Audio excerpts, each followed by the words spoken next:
Hello everyone, welcome back to our channel Endocrine Army. So today we'll study projectile motion. तो हमें पता है ये टॉपिक बहुत इंपॉर्टेंट है और हम इसको 2D मोशन के अंडर पढ़ते हैं। तो सबसे पहले कुछ पॉइंट्स देख लेते हैं। अब देखो, अगर वेलोसिटी और एक्सेलरेशन है, अगर ये एक डायरेक्शन में है या फिर पैरेलल है या फिर एंटी पैरेलल है, ठीक है, तो ये दोनों ही 1D मोशन के अंदर आते हैं। देखो लीनियर मोशन दिख रहा है हमें, ऐसे जा रहा है।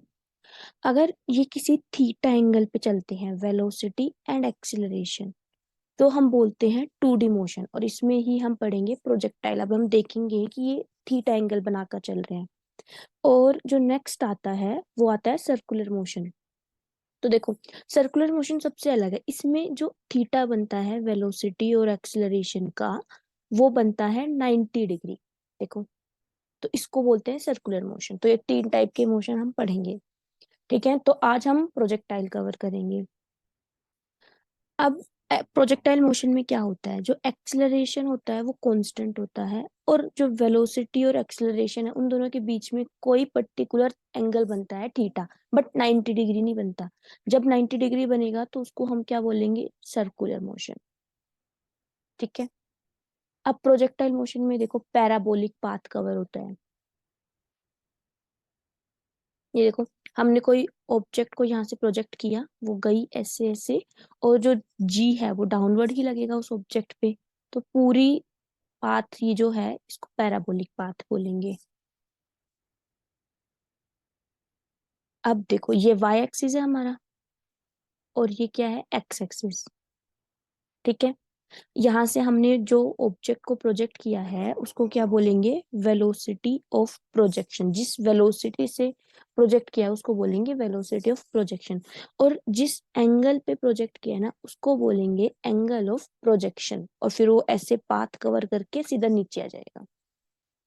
अब जो हमारा प्रोजेक्टाइल मोशन होता है ना, वो combination of vertical and horizontal motion होता है। देखो, ऑब्जेक्ट क्या कर रहा है, ऐसे ऊपर भी जा रहा है और फिर ऐसे इधर भी ऐसे कवर कर रहा है, ऊपर जाएगा फिर इधर आएगा। तो हॉरिजॉन्टल भी चल रहा है और वर्टिकल भी चल रहा है। तो वर्टिकल ऐसे चल रहा है, हॉरिजॉन्टल ऐसे चल रहा है, तो सीधा यहाँ यहाँ से फेंकते हैं वो, और यहाँ आके गिरता है। तो देखो, हॉरिजॉन्टली भी चला और वर्टिकल भी चला, तो दोनों मोशन का कॉम्बिनेशन है। तो देखो, अब हमने क्या किया, इसको वी से प्रोजेक्ट किया, ठीक है, वेलोसिटी ऑफ प्रोजेक्शन। और किस एंगल पे किया, थीटा। तो इसके हम कंपोनेंट्स कर सकते हैं। क्या कंपोनेंट्स होंगे, इधर हो जाएगा वी कोस ऑफ थीटा, इधर हो जाएगा वी साइन थीटा, और ये जो लग रहा है नीचे लग रहा है जी, इसको माइनस। तो अब जी ऊपर जाता है तो पॉजिटिव लगता है, नीचे आता है तो माइनस लगता है। ये 2D मोशन में हमने पढ़ा होगा, तो इसीलिए ये माइनस में। अब देखो, इस ऑब्जेक्ट ने यहां से लेके यहां तक का डिस्टेंस कवर किया है, ये वाला, ठीक है। तो इसको हम बोलते हैं रेंज। ये ध्यान रखना है, ठीक है। तो इसको बोलते हैं रेंज, जो यहाँ से लेके यहाँ तक का डिस्टेंस कवर किया इसने, इस पॉइंट से इस पॉइंट तक का। अब देखो, हॉरिजॉन्टल डायरेक्शन में कैसे क्या होता है और वर्टिकल में क्या होता है। जो हॉरिजॉन्टल में एक्सेलरेशन होगा वो 0 होगा। अब हॉरिजॉन्टल में तो ऐसे चल रहा है, तो कोई एक्सेलरेशन ही नहीं लग रहा। और वर्टिकल में क्या होगा, माइनस जी। क्यों, क्योंकि ऐसे चल रहा है वो, ऐसे जाएगा तो ऐसे लगेगा। यूं जा रहा है वर्टिकल में, तो नीचे की तरफ एक्सेलरेशन तो लगेगा ही, तो माइनस जी। वेलोसिटी क्या होती है हॉरिजॉन्टल की, कांस्टेंट। क्या लगती है, वी कोस थीटा। ये इंपॉर्टेंट है, याद रखना। पर इसकी कांस्टेंट नहीं होती, ये वी साइन थीटा लग रही होती। क्यों कांस्टेंट नहीं होती, देखो, एक्सेलरेशन 0 नहीं है। हॉरिजॉन्टल में देखो एक्सेलरेशन 0 है, तो हमने जब भी पढ़ा एक्सेलरेशन 0 होता है तो वेलोसिटी कांस्टेंट हो जाती है। तो जो ये वी कोस थीटा लग रही है ना, जैसे पूरे डायरेक्शन में है, तो इधर भी वी कोस थीटा होगी, इधर भी वी कोस थीटा, इधर भी, इधर भी, कभी चेंज नहीं होगी। पर वी साइन थीटा चेंज होगी, ये कांस्टेंट नहीं है क्योंकि एक्सेलरेशन 0 नहीं है। अब थर्ड देखो, हम लिखते हैं S is equal to U T plus half of A T square. ये इक्वेशन हमें याद है, एक्सेलरेशन तो 0 है, तो रेंज क्या हो जाएगी हमारी, एस क्या है, रेंज, यहाँ से लेके यहाँ तक का डिस्टेंस, यही तो है हॉरिजॉन्टल डिस्टेंस। अभी हम हॉरिजॉन्टल में देख रहे हैं, तो ये हॉरिजॉन्टल डिस्टेंस है इसका। तो रेंज क्या हो जाएगा, वी एक्स। क्यों एक्स क्यों लिखा, बिकॉज एक्स एक्सिस की बात कर रहे हो, हॉरिजॉन्टल एक्स में हो रही है और वर्टिकल वाई में हो रही है।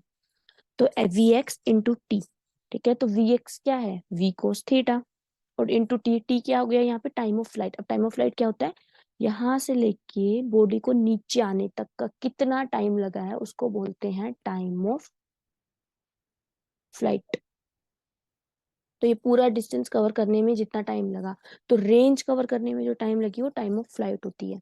ठीक है, तो ये इसका डेरिवेशन रेंज का हम देख लिया हमने, एक फॉर्मूला इंपॉर्टेंट है, इसको याद रखना है। तो अब नेक्स्ट एक क्वेश्चन पे आ जाते हैं, बहुत सिंपल सा क्वेश्चन करेंगे, अगर फॉर्मूला याद है तो ये इजीली हो जाएगा। क्या गिवन है, वेलोसिटी गिवन है 10 मीटर पर second, angle of projection given है 60, time taken to reach the ground, to reach the ground मतलब यहाँ से लेके यहाँ तक, तो क्या हुआ ये टाइम ऑफ फ्लाइट। ठीक है, 3 सेकेंड्स।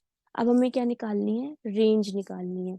तो अब देखो रेंज के लिए हमने अभी अभी जस्ट क्या फॉर्मूला पढ़ के आए हैं, वी एक्स इंटू टी, ये पढ़ा है हमने फॉर्मूला।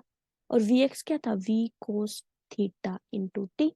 ठीक है, वी क्या है 10, कोस थीटा क्या है 60 डिग्री, और कोस 60 कितना होता है 1/2, और टाइम क्या है 3। तो ये कितना आंसर आ गया 15 मीटर। था ना इजी, इसको खुद भी ट्राई कर सकते थे। अब देखो इस वाले क्वेश्चन को तो खुद ही ट्राई करो, ये भी सेम है बिल्कुल, इसमें भी यही फॉर्मूला लगेगा, V cos theta into T. और वी क्या है 2√3 इंटू कोस थीटा क्या है 30 डिग्री, 30 इतना होता है 1/√3। ठीक, √3 से √3 कैंसिल, तो 4 आ गया यहाँ पे। टाइम ऑफ फ्लाइट कितना था 2 सेकेंड्स, और ये था। ठीक है, अब यहाँ पे एक क्वेश्चन, एक चीज कैच करने की है। देखो क्या दिया है हम इसमें, time to reach maximum height, तो ये क्या रखते हैं हम, टाइम टू रीच ग्राउंड। तो देखो ये ऑब्जेक्ट ऐसे गया, ठीक है, तो ये होगी इसकी मैक्सिमम हाइट। तो ऑब्जेक्ट ने यहां से लेके यहाँ तक का डिस्टेंस ट्रेवल किया, यहाँ से टाइम लगा इसको 2 सेकेंड, और हम तो यहाँ तक का टाइम लेते हैं, तो यहाँ भी 2 ही लगता है। यहाँ ये वाला मोशन और ये वाला मोशन सेम होता है, हम पढ़ेंगे। ठीक है, तो ये 2 है, तो ये भी कितना होगा 2, तो टोटल कितना होगा 4। तो इसीलिए इसको ये वाला अगर तुम 4 आंसर लिखोगे तो ये गलत हो जाएगा। तो हमें कैसे करना है, 2√3 इंटू 1/√3 इंटू 4, जस्ट बिकॉज 4 क्यों, जस्ट बिकॉज यह यहाँ मैक्सिमम हाइट का टाइम दिया, तो ये 2 सेकेंड और नीचे आएगा फिर 2 सेकेंड। तो अब इसको सोल्व करोगे तो आंसर आएगा 8। तो ये इंपॉर्टेंट था, ध्यान रखना एग्जामिनर क्या कर रहा है, ये मैक्सिमम हाइट दे रहा है या फिर यहाँ पे वो ग्राउंड लिख रहा है। लास्ट क्वेश्चन किया था उसमें ग्राउंड लिखा था, यहाँ पे मैक्सिमम हाइट लिख दी है। अब देखो एज वी गो अप, ऊपर जाते हैं तो क्या होता है, हमने यहाँ से कोई ऑब्जेक्ट मान लेते हैं प्रोजेक्ट की, तो इसकी जो वी एक्स है वो कितनी है 10, और जो इसकी वी वाई है वो 6 है। अब हमें पता है V X throughout the motion constant होती है, तो ये 10 10 ही रहेगी। देखो और एंगल कितना है थीटा, तो यहाँ भी 10, यहाँ भी 10 और यहाँ भी 10, ये 3 हुई, कम होती जा रही है। तो जो वी एक्स होती है, जो वर्टिकल वेलोसिटी होती है वो कीप्स ऑन डिक्रीजिंग। ठीक है, और थीटा भी डिक्रीज करता जाता है, ऊपर जाते जाते थीटा भी क्या क्या हो रहा है, कम हो रहा है। तो ऊपर गए 3, फिर 1, और एंड में जब टॉप मोस्ट पॉइंट पे पहुंच गए तो थीटा कितना हो गया 0। वर्टिकल वेलोसिटी कितनी होगी 0, पर ये जो हॉरिजॉन्टल वेलोसिटी है वो क्या रही 10, सेम रही है। ठीक है, तो हॉरिजॉन्टल वेलोसिटी सेम होगी, वर्टिकल वेलोसिटी डिक्रीज होगी और थीटा भी डिक्रीज होगा। तो टोटल वेलोसिटी क्या होगी डिक्रीज। देखो इस फॉर्मूले से √vy² प्लस vx², तो टोटल वेलोसिटी डिक्रीज हो रही है। अब हम नीचे आते हैं तो क्या होता है, तो वेलोसिटी इंक्रीज करती है। देखो ये 1 थी, और थीटा भी क्या होता है इंक्रीज करता है।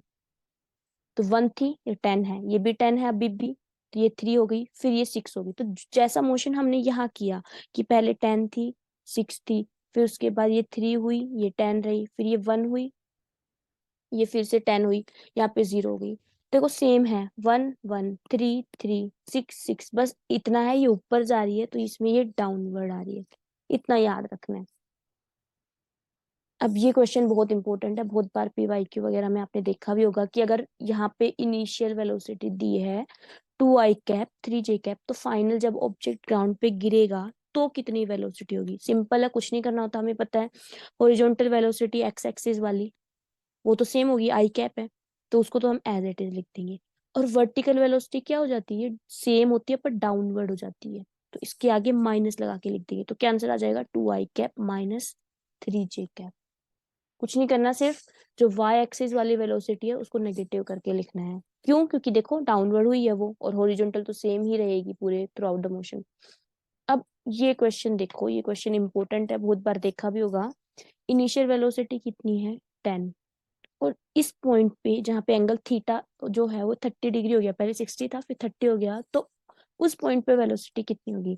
तो हमें पता है दोनों की जो हॉरिजॉन्टल वेलोसिटी है वो सेम ही होगी, क्योंकि हॉरिजॉन्टल वेलोसिटी क्या होती है, कांस्टेंट। तो हॉरिजॉन्टल वेलोसिटी निकालते हैं, कैसे निकालेंगे, v cos ऑफ थीटा।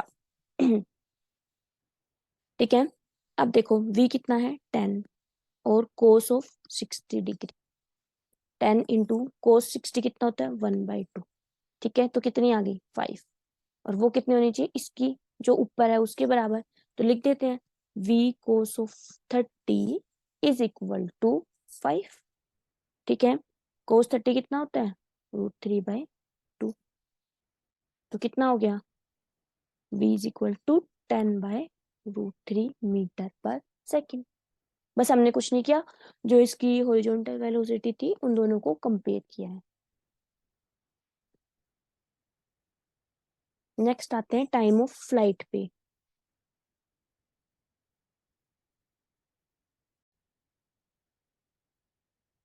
अब आते हैं टाइम ऑफ फ्लाइट पे।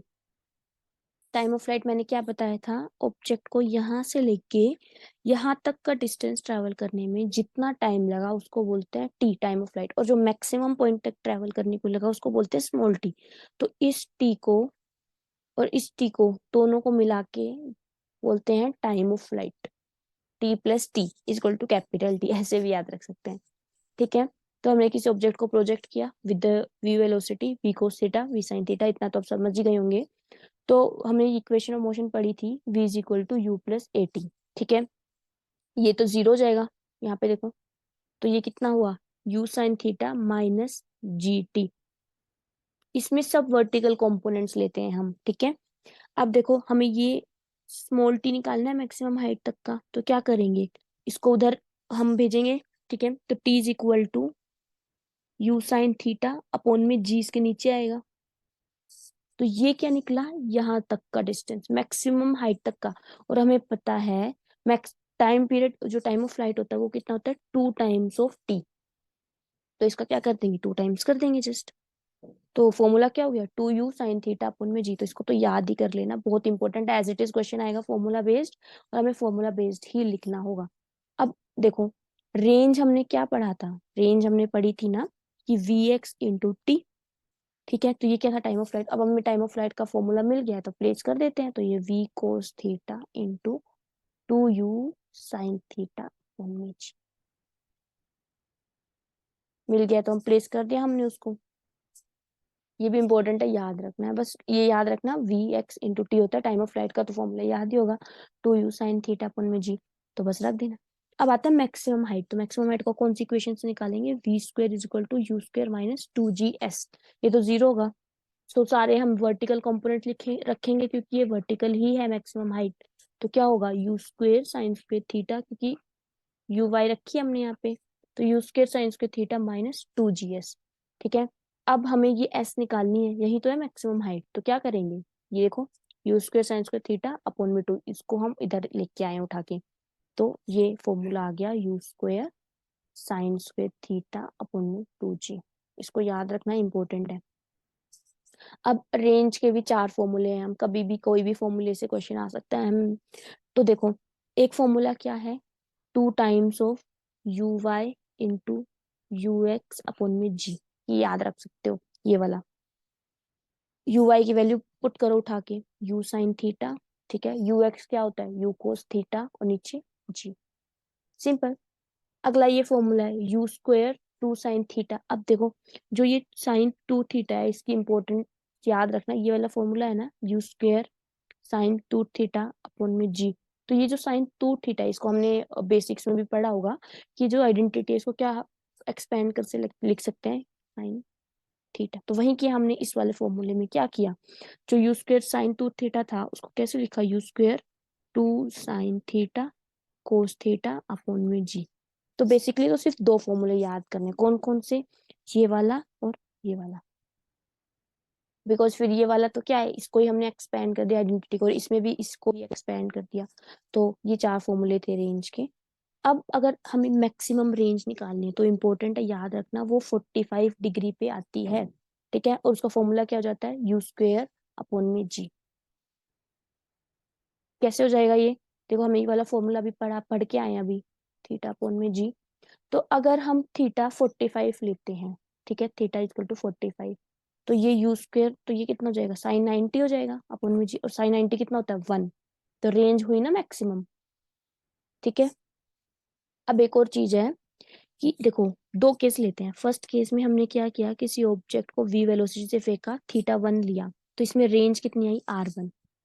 इसमें थीटा 2 लिया, वी वेलोसिटी से प्रोजेक्ट किया, और रेंज कितनी आई R2। अब ये दोनों रेंज इक्वल होंगी कब, जब इन दोनों थीटा का जो सम होगा वो 90 डिग्री होगा। मान लेते हैं एक का 60 होगा और एक का 30 होगा, और टोटल क्या हुआ 90। तो अगर इन दोनों थीटा का सम 90 डिग्री हुआ और ये वेलोसिटी, प्रोजेक्शन वाली वेलोसिटी सेम हुई, तो ये रेंज सेम होगी। तो ये ऐसे केस में बहुत क्वेश्चन आता है, चेक कर लेना कि कहीं दोनों का सम 90 तो नहीं हो रहा, कहीं दोनों की वेलोसिटी 90 तो नहीं हो रही। जैसे ये क्वेश्चन देखो, A projectile is thrown with an angle 45 plus theta with velocity v। तो एक प्रोजेक्टाइल को हमने कैसे फेंका, 45 प्लस थीटा से, और वेलोसिटी क्या ली v। Now we want to throw another projectile with same velocity such that range remains constant। तो हमें थीटा 2 निकालना है, और हमें बोला है कि R1 is equal to R2 है। तो हमें इतना तो पता होगा, R1 प्लस R2 दोनों थीटा का जो सम होगा वो कितना होगा 90 डिग्री। ठीक है, तो 45 plus theta 2 is equal to 90 degree. तो थीटा 2 कितना हो जाएगा, 90 माइनस 45 प्लस थीटा, इसको पूरे को हम उधर लेके गए हैं। ठीक है, तो थीटा 2 कितना हो जाएगा, 90 माइनस 40। ठीक है, 90 माइनस 45 माइनस थीटा, तो कितना आंसर आ गया, 45 माइनस थीटा। आया आंसर, था ना इजी। बस ये ध्यान रखना कि दोनों जो थीटा का सम होगा वो हमारा 90 डिग्री होगा। नेक्स्ट क्वेश्चन में रेंज को दिया हुआ है एच, तो हमें निकालना है थीटा। ठीक है, अब रेंज को मैं, जो हमारी जो हाइट है मैक्सिमम उसके इक्वल कर रखा है। तो देखो मैक्सिमम हाइट का फॉर्मूला लिख, पहले रेंज का फॉर्मूला लिखेंगे, फिर मैक्सिमम हाइट का फॉर्मूला लिखेंगे। अब दोनों को तो इक्वल किया हुआ है तो लिख देते हैं हम आराम से। इसको क्या आइडेंटिटी लगाएंगे, you square 2 sin theta cos theta upon में जी, यही थी ना आइडेंटिटी। ठीक है, इसको क्या लिखेंगे, you square sine square theta upon में 2g। अब देखो हमें यहाँ पे थीटा निकालना है, तो हम क्या करेंगे, देखो यू स्क्वेयर से यू स्क्वेयर गया, जी से जी गया। ठीक है, ये 2 उधर गया तो क्या बना, 4 बन गया। ठीक है, एक साइन थीटा से एक साइन थीटा गया, तो 4 इज इक्वल टू, ऊपर साइन थीटा बचा, इधर ये कोस थीटा उधर जाएगा तो क्या बचा, कोस थीटा। तो आंसर क्या हो गया, 4 is equal to tan theta. और ये बहुत बार आपने देखा भी होगा ये क्वेश्चंस में कि 4 is equal to tan theta दिया हुआ है, तो जब रेंज और हाइट को इक्वलाइज करेंगे तो answer 4 is equal to tan theta आएगा। नेक्स्ट देखो, बहुत ही इजी क्वेश्चन है। वेलोसिटी दी हुई है 2i cap plus 4j cap, range निकालनी है, मैक्सिमम हाइट निकालनी है, टाइम। अब इतनी सारी चीजें और सिर्फ एक चीज दी है, कैसे निकालेंगे। तो देखो सिंपल है, ये 2i क्या है, vx, ये 4j क्या है, vy। तो इसको ध्यान रखना है कि ये x दे रखी है क्योंकि i कैप है, j कैप दे रखा है तो y दे रखे हैं। तो बस सिंपल है, रेंज क्या होता है 2 into U X into U Y upon में जी। तो यू एक्स कितनी है 2, यू वाई कितनी है 4, जी कितना है 10, तो आंसर कितना आया 8/5 मीटर। रेंज आ गई। मैक्सिमम हाइट कितना होती है, you square sine square theta upon में 2g, इतना तो हमने पढ़ा ही है।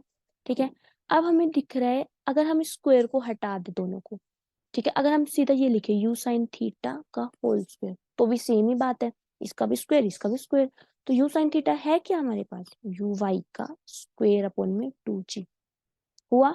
तो यू वाई क्या है हमारा, 4 का स्क्वायर अपॉन में 2 इंटू 10। ठीक है, तो 16 अपॉन में 20 आ गया आंसर।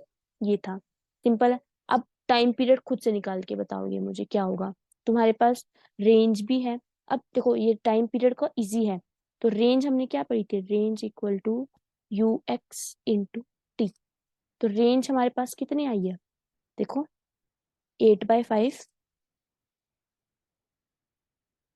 ux कितना है हमारे पास, 2 है, और टाइम पीरियड हमें निकालना ही है, मतलब टाइम ऑफ फ्लाइट हमें निकालना है, तो बस सिंपल है। तो कितना आ गया, 8/10। था कितना इजी है, बस इसको याद रखना कि ऐसे होता है कि जो एक्स एक्सिस, आई कैप को हम क्या लेंगे, जे कैप को, ऐसे क्वेश्चन आ जाते हैं बहुत बार।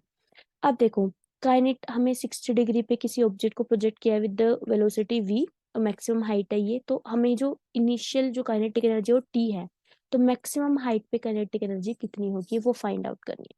तो एट मैक्सिमम हाइट, अप्रोच देखो, क्वेश्चन को सोल्व कैसे कर रहे हैं, तभी फिजिक्स होगी, फिजिक्स ऐसे नहीं होती।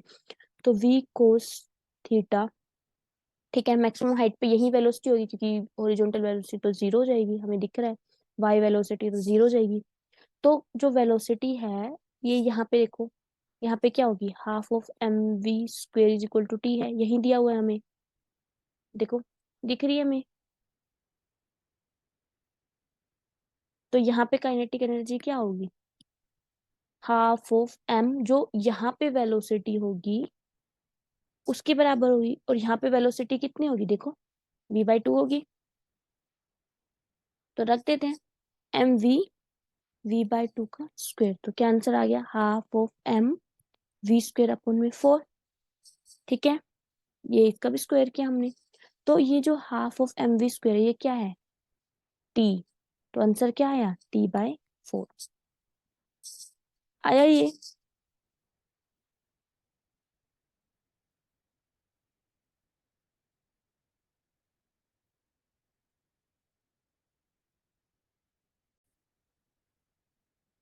अच्छा हाँ, ये v/2 कैसे आया, ये तो एक्सप्लेन तो करना है।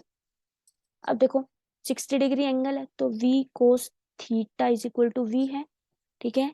कोस थीटा कितना है, कोस 60, तो और कोस 60 कितना हो जाएगा, 1/2। तो v कितनी आ गई, v/2, तो ऐसे आया ये v/2, कंफ्यूज नहीं होना है, देखना है ध्यान से। अब देखो, यहाँ पे मास दिया 2 kg, वेलोसिटी दी है 10 kg, 60 डिग्री, मैक्सिमम हाइट पे मोमेंटम पूछा है। सेम क्वेश्चन है, यहाँ पे मोमेंटम निकालते हैं, इनिशियल का कितना होगा, mv, तो कितना होगा, 2 × 10, 20। अब यहाँ पे निकालते हैं, यहाँ पे वेलोसिटी कितनी होगी, v कोस ऑफ 60, तो कितनी होगी, v/2, वेलोसिटी कितनी दे रखी है 10, और नीचे 2, तो कितनी हुई वेलोसिटी 5। ठीक है, तो p फाइनल कितना हो जाएगा, m × v फाइनल। तो m कितना है, ये m तो 2 का 2 रहेगा, ये थोड़ी ना चेंज होगा, कांस्टेंट होता है मास, तो ये हो जाएगा 10। तो यहाँ पे 20 था, तो मैक्सिमम हाइट पे कितना हो गया, 10। ये इंपॉर्टेंट था। अब लास्ट पार्ट पे आते हैं, इक्वेशन ऑफ प्रोजेक्टाइल, इसको सिर्फ देख लो, इक्वेशन ऑफ प्रोजेक्टाइल क्या होती है। तो इक्वेशन ऑफ प्रोजेक्टाइल की ये फॉर्मूला याद रखना है, y is equal to x tan theta minus half of gx² upon में u² cos² थीटा। ये होती है इक्वेशन ऑफ प्रोजेक्टाइल। तो इसको बस एक बार देख लेना, जो अभी पढ़ाया उसके सारे फॉर्मूले याद हैं, तो क्वेश्चन आपके इजीली हो जाएंगे।